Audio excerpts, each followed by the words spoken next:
Bonjour et bienvenue dans la Minute Success. Dans notre capsule du jour, nous allons nous intéresser à la quatrième phase du cycle de vente, l'argumentation.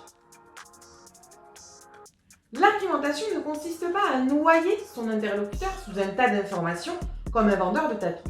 Non, l'argumentation est un art, celui de convaincre son interlocuteur du bien fondé de son produit ou de son service. L'argumentation consiste donc à mettre en avant un ensemble de caractéristiques favorables concernant un produit ou un service. Les arguments soulignent en fait les points positifs d'une offre commerciale. Votre argumentation doit mettre en avant la valeur de votre offre grâce à laquelle vous pourrez justifier son prix lors de la phase de négociation. Pour créer de la valeur, il faut donc montrer à votre prospect les gains qu'il peut tirer de votre produit ou de votre service. Pour cela, vous pouvez utiliser la méthode CAB. Le C pour caractéristique. Choisissez en premier une caractéristique de votre produit ou de votre service. Les caractéristiques peuvent être de différentes natures. Des caractéristiques techniques, financières, organisationnelles, commerciales, etc. Ensuite, définissez un avantage lié à votre solution. L'avantage doit s'adapter au profil de votre prospect et à ses motivations d'achat, les fameux coins du sac.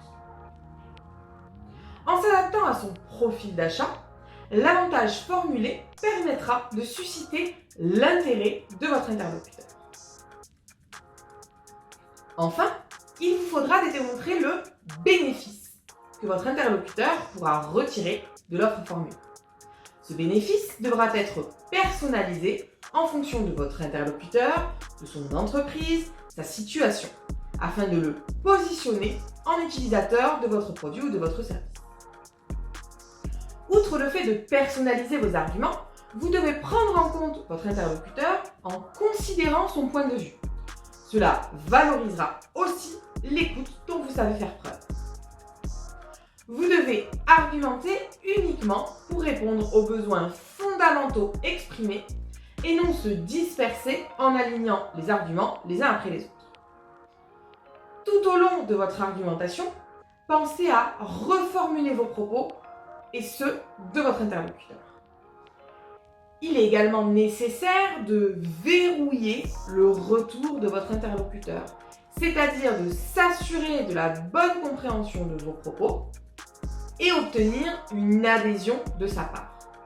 L'objectif est d'obtenir une succession de oui qui vous donneront des cartes à utiliser pendant le jeu de la négociation. N'oubliez pas que comme pour l'ensemble des phases du cycle de vente, votre attitude a un rôle à jouer dans l'impact de votre argumentation. Soyez convaincu pour être convaincant. Et n'oubliez pas, un prospect qui se projette est un prospect qui achète. Merci pour votre attention à la Minute Success du jour. Vous pouvez vous abonner à notre chaîne YouTube en bas à gauche. Restez informés de nos actualités en activant la cloche et cliquez sur le pouce bleu si la capsule vous a plu. À très bientôt dans la Minute Success.